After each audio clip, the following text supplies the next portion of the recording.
So if previously we have discussed what qualitative research is, now I'll be talking about the designs of qualitative research.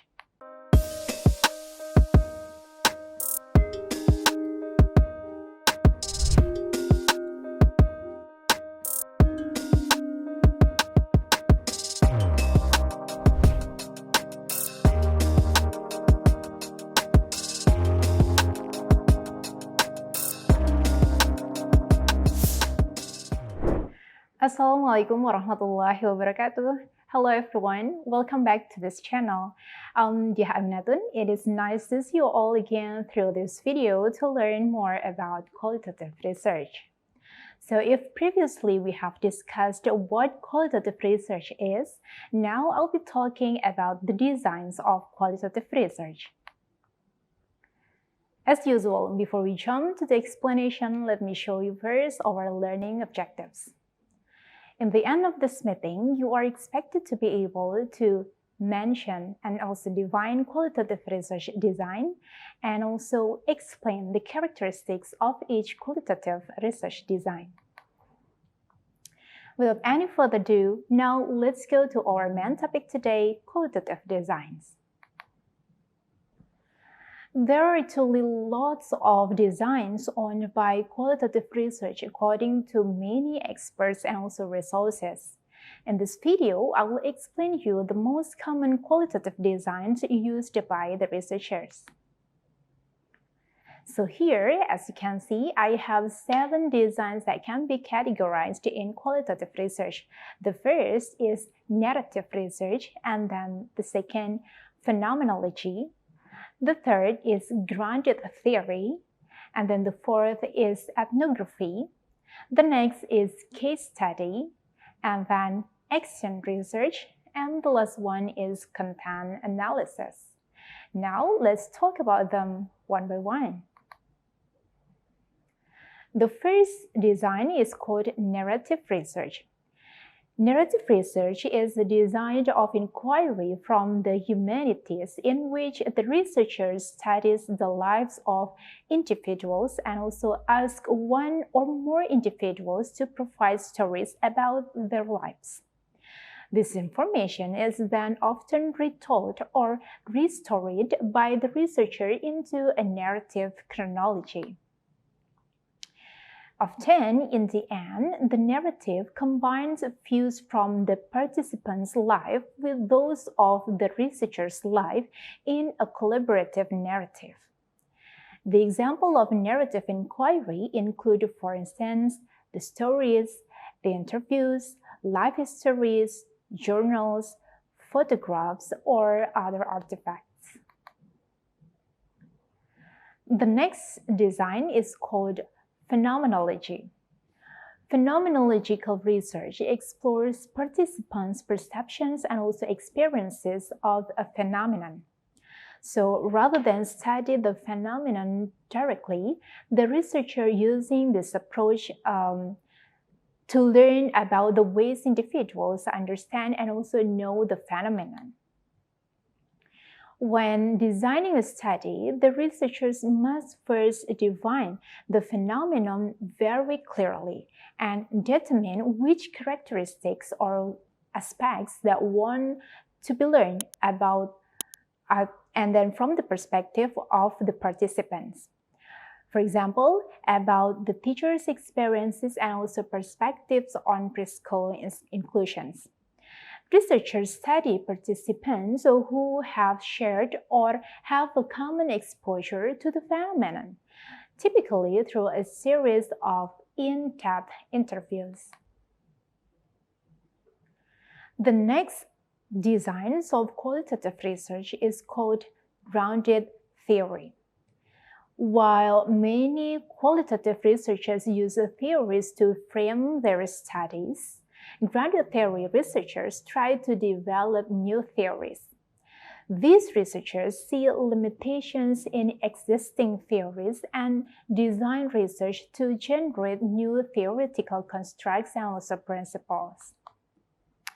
Grounded theory builds systematic theoretical statements inductively from the coding and analysis of observational data and the subsequent development and refinement of conceptual categories which are tested and retested in further data collection.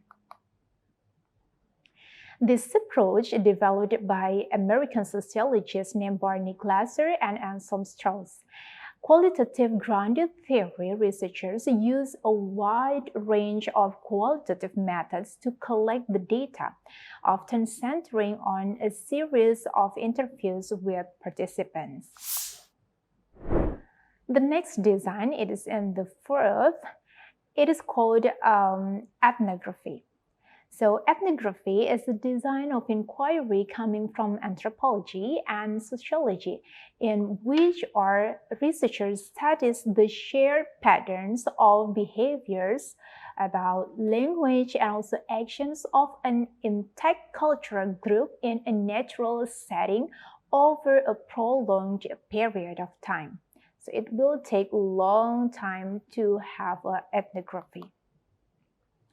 Ethnography involves the productions of highly detailed accounts of how people in social settings live their lives based on systematic and long-term observations and discussion with those within the setting. Methods often used by ethnographers to collect the data include observations or participants' observations in field work and also interviews. The next, number 5, the design is called case study. I think there are more of you familiar with this type of research design. So in case study, the researcher developed an in-depth analysis of a certain case, often a program or event, activity, process, or one or more individuals. When researchers select a case, they determine what will be included and what will be excluded from the study. So this is called as bounding the case. So researchers could decide to bound the case by time frame, geographic locations, or other parameters. According to Roy Bain in 2018, he points to 3 types of case studies.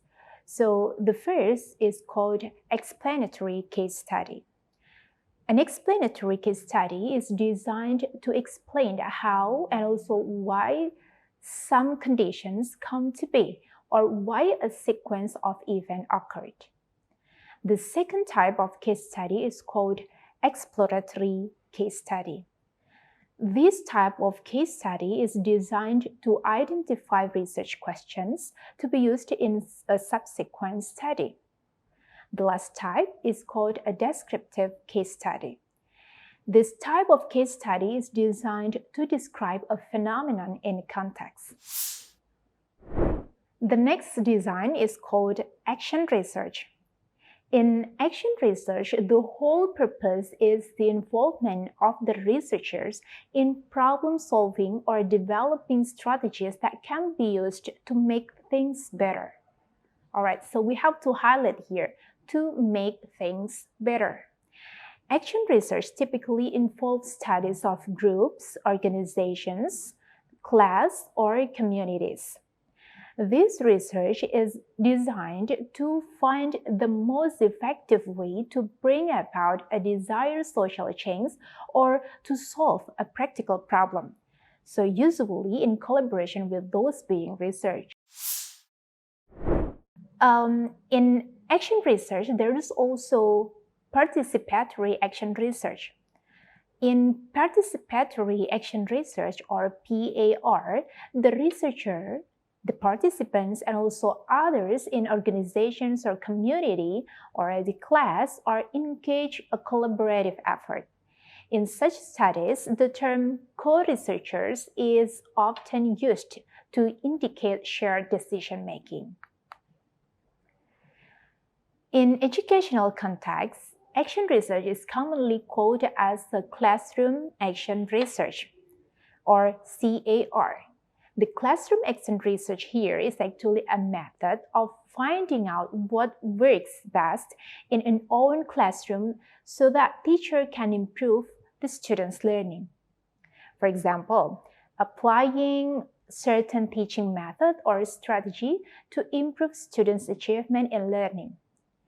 This design can be qualitative or use surveys or other quantitative data in mixed method study. The last research design in qualitative is called content analysis. So content analysis is a research tool used to determine the presence of certain words, themes, or concepts within some given qualitative data. Using content analysis, the researchers can quantify and analyze the presence, the meanings, and relationship of such certain words, themes, or concepts. As an example, researchers can evaluate language used within a news article or to search for bias or partiality. Or if it is in an educational context, it could be an analysis of a textbook to analyze the grammatical aspects, for example, or types of teaching texts used in the textbook.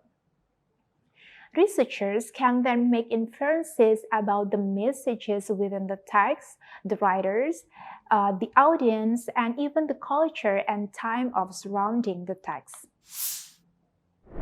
So I have already mentioned one by one the most common research design in qualitative research method, starting from narrative research and then phenomenology, the next one grounded theory, ethnography, and then case study, action research, and the last one is content analysis.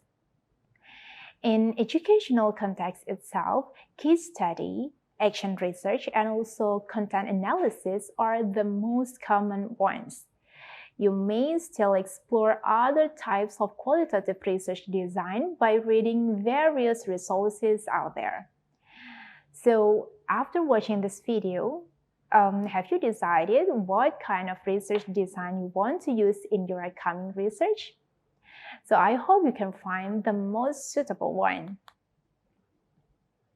So that's all our material today. I hope you all now understand well the types of research design in qualitative research. Lastly, thank you so much for watching. See you on the next one. Wassalamualaikum warahmatullahi wabarakatuh and goodbye. Selanjutnya, kita saksikan video profil Universitas Teknokrat Indonesia.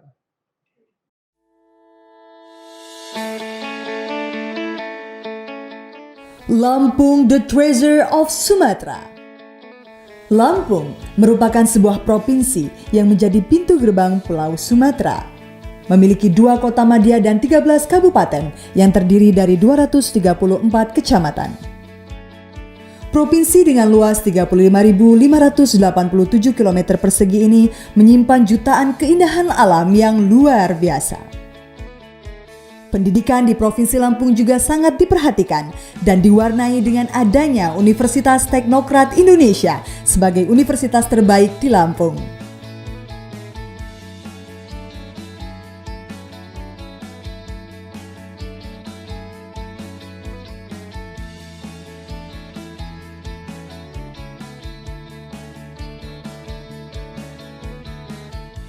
Universitas Teknokrat Indonesia memiliki 3 fakultas dan 13 program studi.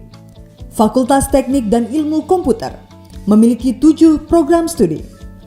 S1 Teknik Elektro, S1 Teknik Sipil, S1 Teknik Komputer, S1 Teknologi Informasi, S1 Informatika, S1 Sistem Informasi, dan D3 Sistem Informasi Akuntansi.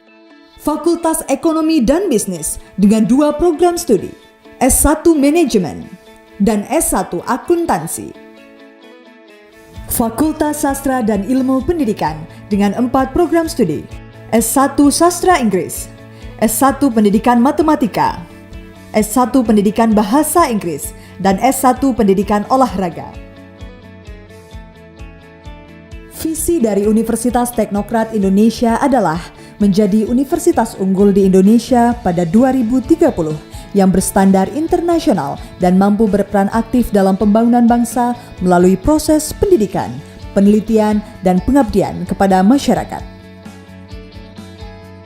Sebagai upaya mencapai visi dan misinya, Sivitas Akademika Universitas Teknokrat Indonesia berpedoman pada nilai budaya organisasi, yaitu disiplin, bermutu, kreatif, dan inovatif. Kerjasama dengan universitas terkemuka dari dalam dan luar negeri juga dilakukan untuk mendukung visi universitas. Universitas Teknokrat Indonesia percaya jika pendidikan merupakan kunci dari kemajuan suatu bangsa. Universitas Teknokrat Indonesia terus mencetak dan mengembangkan pemimpin masa depan melalui pendidikan karakter yang berkualitas. Hal ini mendapat sambutan dan kepercayaan yang sangat baik dari masyarakat yang ditandai meningkatnya peminat calon mahasiswa dari tahun ke tahun. Di Universitas Teknokrat Indonesia, mahasiswa dan dosen didorong untuk berkreasi dan berinovasi dengan menciptakan produk-produk serta layanan yang bermanfaat bagi masyarakat melalui aktivitas penelitian dan pengabdian kepada masyarakat. Universitas Teknokrat Indonesia juga mempersiapkan mahasiswa menghadapi era globalisasi lewat penggunaan teknologi digital. Untuk mendukung proses pembelajaran yang berkualitas, Universitas Teknokrat Indonesia memiliki sarana dan prasarana yang sangat lengkap dan canggih. Di antaranya, Smart Classroom yang berbasis digital teknologi, laboratorium, perpustakaan, studio e-learning, hotspot di seluruh area kampus, fasilitas olahraga, auditorium, dan gedung serbaguna. Prestasi internasional dan nasional, serta pengakuan terhadap proses pendidikan yang berkualitas tercermin dengan diperolehnya sertifikat akreditasi baik sekali dari Badan Akreditasi Nasional Perguruan Tinggi atau BANPT. Lulusan Universitas Teknokrat Indonesia bekerja di berbagai instansi pemerintah, perusahaan nasional dan multinasional, serta mampu berwirausaha.